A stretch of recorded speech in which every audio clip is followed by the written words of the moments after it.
Ngayong linggo ng gabi sa programang Kapuso Mo Jessica Soho ay mapapanood natin ang isang maing isda na nagngangalang si Kuya Jesmar na pumalaot lamang sa karagatan ng Ilocos Sur.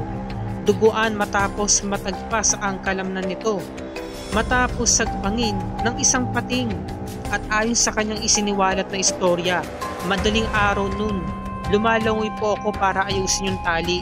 Wala po akong napansing kakaiba kasi nga madilim.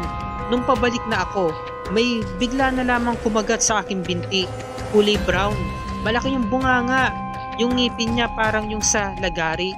Matulis, pangil pala ng pating. Napaaray na po ako. Sinubukan ko po siyang hilahin, kaso napasama po kaya sobrang kirot. Ito ang kinahinatnan. Ngayong linggo ng gabi mga kapuso, ikakamustahin natin ang kalagayan ni Kuya Jesmar at aalamin natin kung ano nangyari sa pating na sumakmal sa kanya. Yan ang pakatutukan natin ngayong linggo ng gabi mga kapuso.